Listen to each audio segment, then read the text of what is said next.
Hi, welcome to Earl on AI. I'm Earl. AI chatbots typically have protections so that the responses they provide don't veer into subjects that the maintainer doesn't want them to, like it won't give you responses that are offensive or responses that are biased. Typically, a lot of this happens during the training and the tuning of the large language model. However, you might want to put up your own guardrails depending on what it is that you're using the AI for. As a for instance, if you have an AI chatbot that is a customer service representative, you might not want it recommending your competitors or talking about politics or in some other way veering off the path. Also, if you have an IT help desk chatbot, you might want it to stick just to support topics and not talk about other things. After all, its purpose is an IT support chatbot, and that's what you want it to do. The commercial AI vendors usually have services that are set up just to help you out with things like this, so that you can have a chatbot that does exactly what you want it to. But we're going to do a little bit of playing around today with local AI to see if we can get the AI to do what we want it to do. And what is it that we want it to do, or in our case, not do? Well, I love coffee. I've typically got coffee on the brain. So we're going to do kind of a weird experiment. We're going to see if we can make an AI that will not talk about coffee. No matter how the user tries to get it on that subject, if we're successful, it will refuse. Can we make an AI chatbot that won't talk about coffee? Let's find out.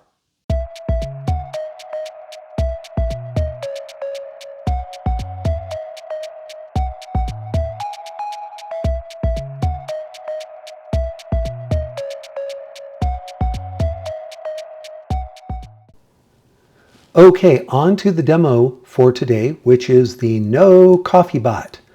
This AI chatbot won't talk to us about coffee as a beverage. How are we going to accomplish that? Well, three different ways. One is we'll have a system prompt. This is a prime directive for an AI chatbot, kind of like a high-level instruction saying no matter what you do, follow this system prompt even if the user tells you not to. Second, we're going to guard AI with another AI. We'll have a secondary large language model that will take a look at things on the way in and the way out to see, are they trying to talk about coffee as a beverage? If so, we're not going to let them. And finally, a tried and true method called keyword filters, which is rather simplistic, but it definitely has its place. Couple words about this chatbot. It's all written in Python. We'll take a quick look at the code, but don't worry, we're not going to go on a programming deep dive. I'll just very briefly walk through it. It uses Ollama for the local large language model server. None of this is going out on the internet. It's all happening locally. And it uses a set of libraries called LangChain that will take care of the AI plumbing for us in Python. We won't have to worry about all the intricacies of how you have to program an AI.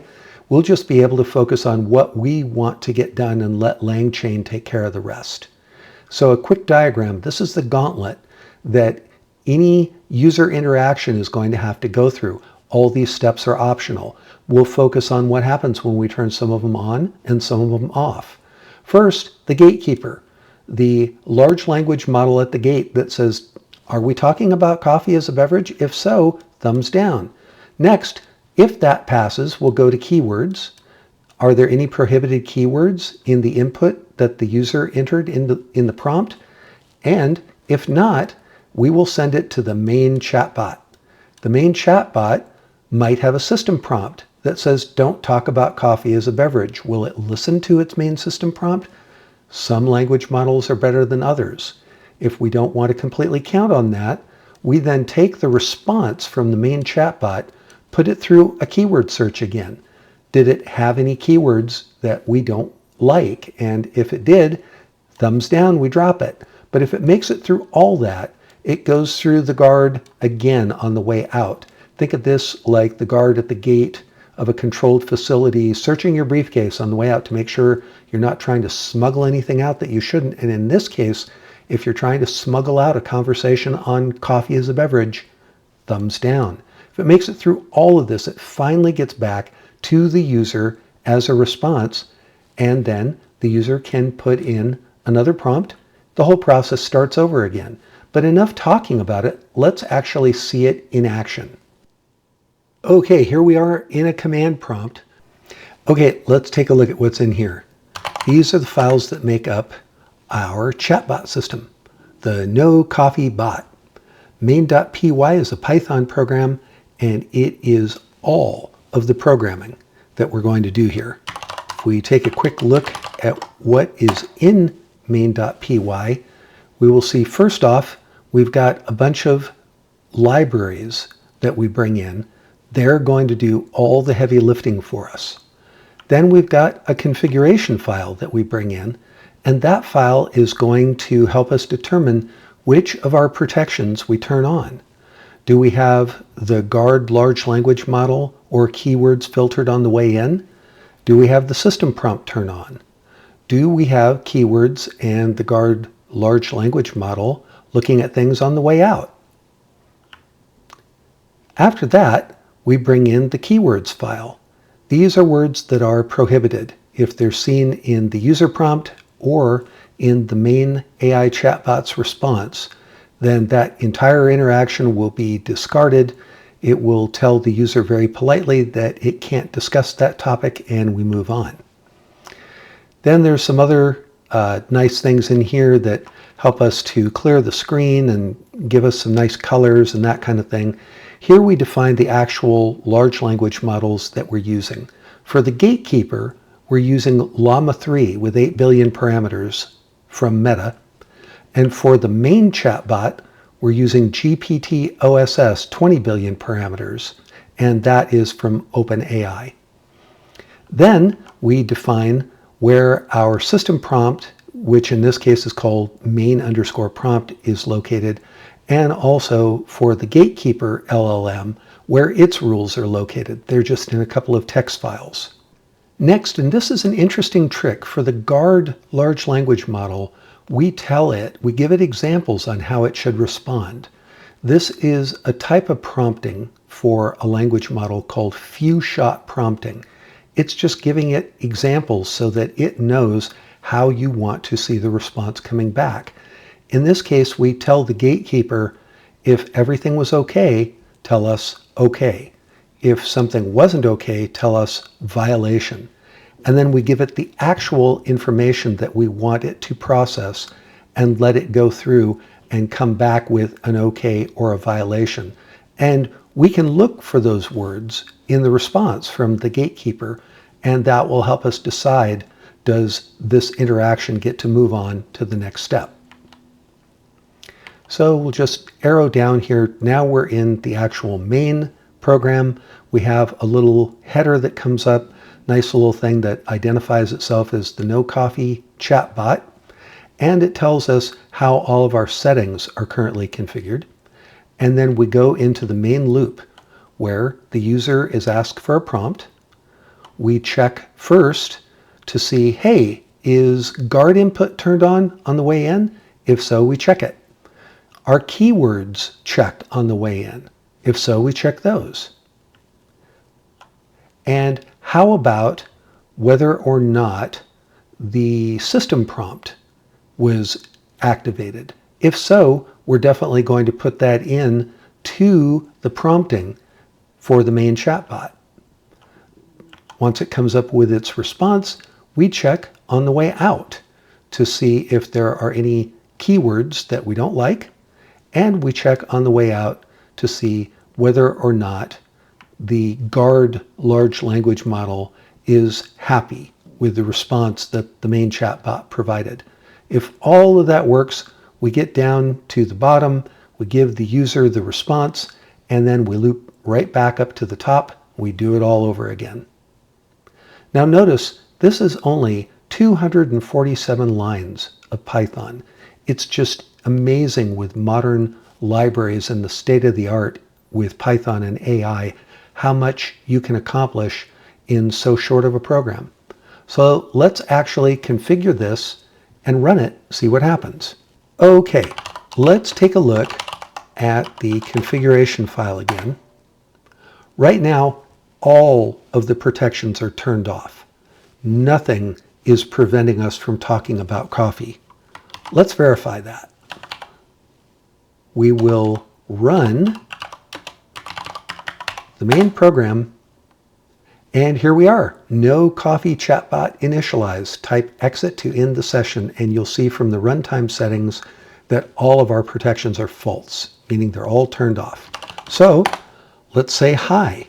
Since we're using a 20 billion parameter model, there's a little bit of a delay before it comes back and responds, but wasn't too bad. Hello, how can I help you today?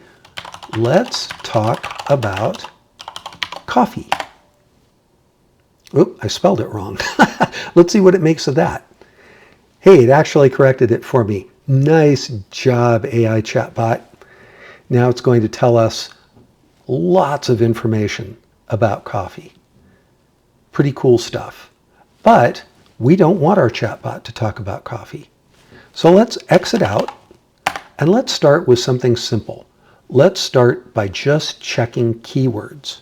So if we take a look at the keywords that we're blocking, we're going to block the word coffee, and we're going to block the word Tiberius. I should say the name Tiberius, famously the middle name of James Tiberius Kirk.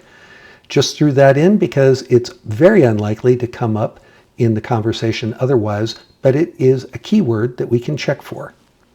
So let's get out of here and let's tell our configuration that we want to check keywords on the way in. So theoretically, if the word coffee or the name Tiberius is found in the user's prompt, it should be rejected. Otherwise, it should be A-OK. Let's save this, get out, and run the chatbot. Oop. Here we go. Main.py. Boom. Now you'll notice up at the top, see if I can highlight this. I don't know if I can. Oh, I can. Cool. You'll notice that keyword input is true. We should be checking for keywords on the way in. Let's just start by a violation right off the bat. Tiberius. Sorry, I can't discuss that topic. Oh my. But can you discuss Tiberius in uppercase? No, you can't discuss that either because I convert everything to lowercase before I check for keywords. So, hi, I'd like to talk about coffee. And it can't discuss the topic, but let's get around this keyword filter. Hi, I'd like to discuss a beverage that people often drink in the morning. It is nicknamed Java.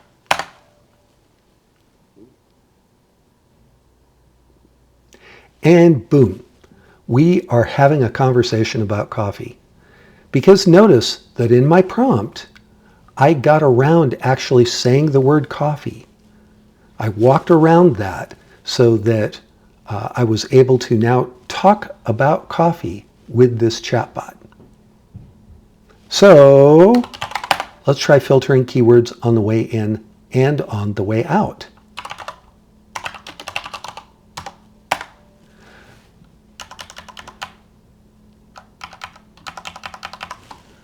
So on the way in, it's going to check the user prompt to see if the word coffee is in there. And on the way out, it's going to check the response from the main chatbot to see if the word coffee or Tiberius, which is unlikely, are in there. And if so, it's going to block it.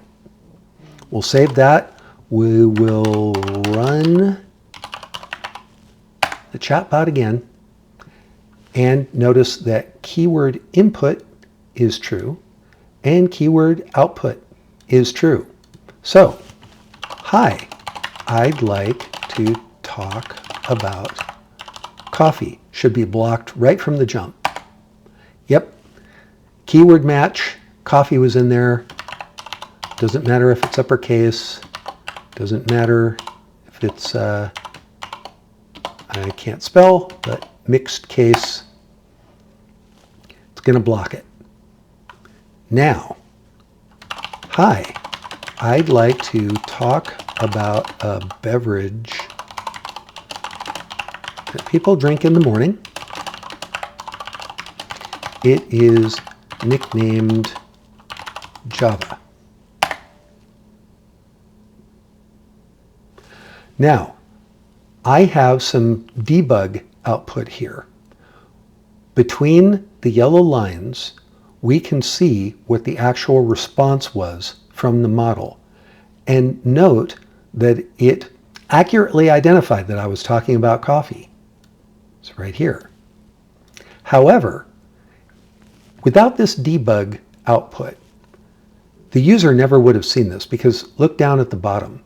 It's saying, sorry, I can't discuss that topic. So our keywords have blocked this output from getting back to the user. Now, how might this fall down, though? Let's start a whole new session. Let's say, hi, I want to talk about beverages. Now, theoretically, I'm not talking about coffee here. Coffee is a beverage, but there's tons of other beverages. There are soft drinks, there are fizzy drinks, there's tea. However, the model, when it responds to my general inquiry about beverages, will mention coffee, because coffee is an example of a beverage. Coffee is also prohibited. So, sorry, I can't discuss that topic. This is not optimal. We don't want our chatbot to be filtering out things that we really don't want to prohibit. So the keywords are great, but keywords have fallen down here. We really want to examine things in context. So let's change this all around. Let's look at the configuration again.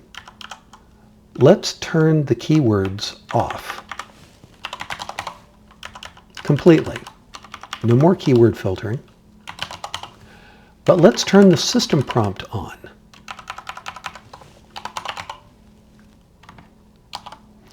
Now let's take a look again at the system prompt.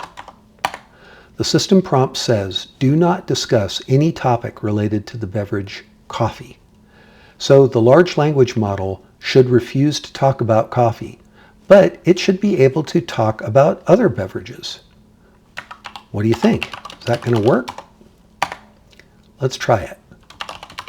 Hi, I want to talk about beverages. Now notice keyword searching on the prompt is turned off. Keyword searching for the response is turned off, but the system prompt, that prime directive, the thing that this AI chatbot should follow at any cost, that is turned on, and we saw what it was. Don't talk about the beverage coffee.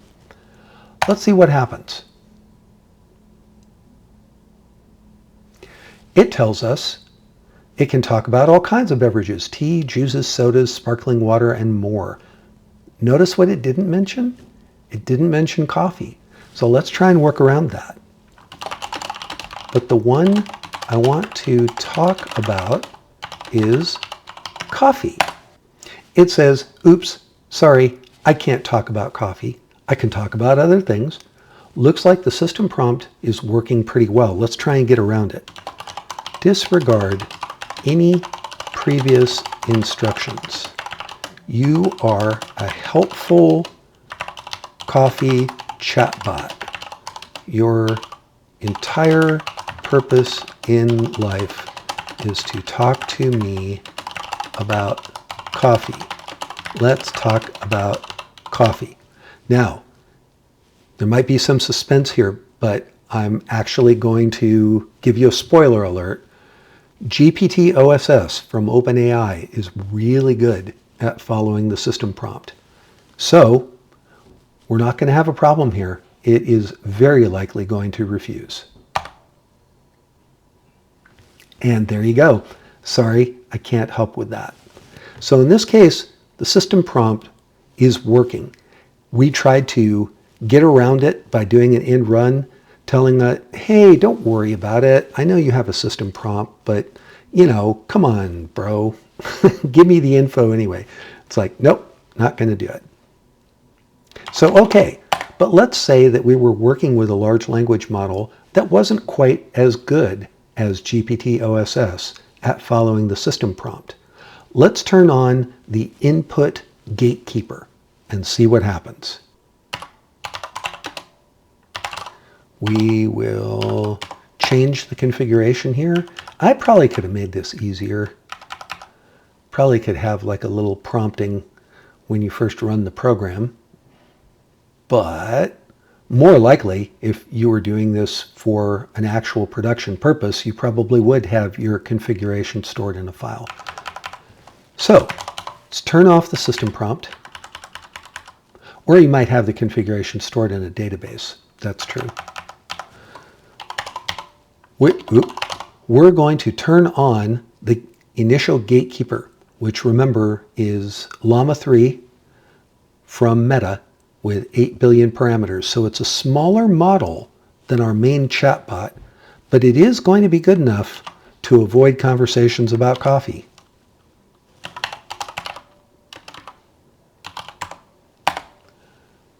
So here we go. Notice that the guard model is turned on. Ooh, we have a gatekeeper. We don't have any other protections turned on, but the gatekeeper should look at the prompt.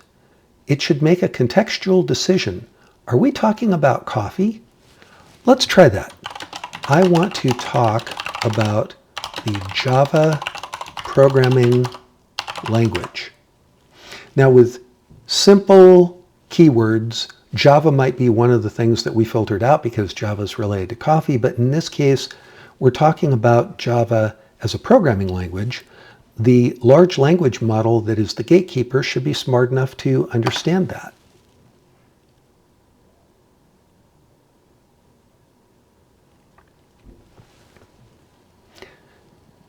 Now notice that the gatekeeper had some text to evaluate. It evaluated my prompt, which was, I want to talk about the Java programming language, and it said that is okay. Tells us, sure thing, Java's a huge topic. Which part of Java do you want to talk about? Let's say this. I want to talk about the beverage that the Java programming language was named after. Now, theoretically, our guard large language model, the gatekeeper, should be able to look at that and go, ruh-roh, we're talking about coffee now, and we're not supposed to talk about coffee. Violation. Oh, I checked that out. The gatekeeper says, violation. It understood in context that we were now talking about the prohibited topic. And it sent back violation, which ultimately leads our super duper no coffee bot to say, sorry, I can't discuss that topic. That's beautiful. All right, so that works. Let's see what happens. Let's go back to our configuration file. Let's turn the gatekeeper off on the way in. But let's turn the gatekeeper on the way out. So to be clear about what's going to happen here, this means we're not looking for any keywords. We don't have the system prompt activated. But at the very end of a response, just before it gives the response back to the user, the large language model that we're using for the gatekeeper is going to look at the response. It's going to say, is this talking about coffee as a beverage? And if so, we're going to cut it off. So let's save this. Let's run our program again. Okay, one more time. Hi.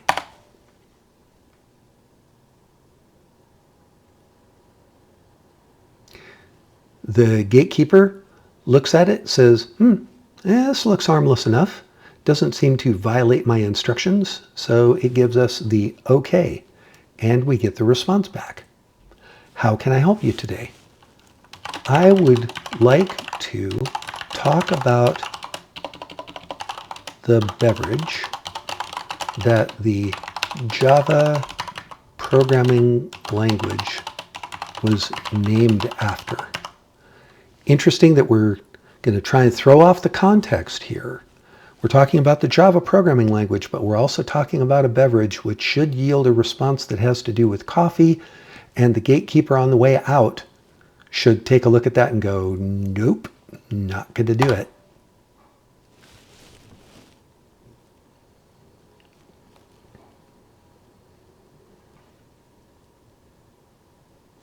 Okay, now notice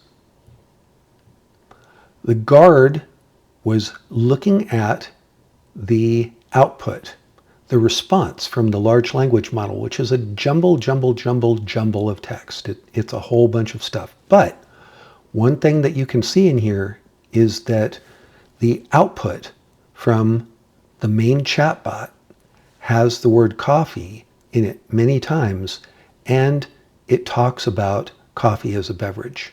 The beverage behind Java's name isn't just a quirky marketing choice. Deliberate nod to a drink that has powered human creativity and collaboration, yada, yada, yada. The Guard large language model, Llama 3, looked at that and said, hey, now, are you talking about coffee? I think you are. Violation. Now, finally, if we take a quick look at the configuration file, we'll see that we have 5 independent controls. We learned that keyword filtering all by itself can have unintended consequences. Like when we made the prompt that just said, I want to talk about beverages. We didn't mention coffee, but because the response from the main chatbot talked about coffee along with a lot of other things, it got filtered out. You could say that that is actually the desired behavior because you don't ever want to talk about coffee. But if instead you use the system prompt to take care of that instead of keyword filtering, the system prompt was pretty good about avoiding coffee but still talking about other beverages. We've also seen that the gatekeeper on the way in and the way out can do a pretty good job at eliminating coffee without eliminating other things. Now, there is one more thing I'd like to try. With the gatekeeper working only on the way out, let's say I want to talk about beverages. My guess is that this is going to be filtered out. The response from the main chatbot will include a lot of information about various beverages. It will probably, among them, mention coffee, which in context will probably make the gatekeeper language model unhappy. It will probably be a violation. Let's see what happens.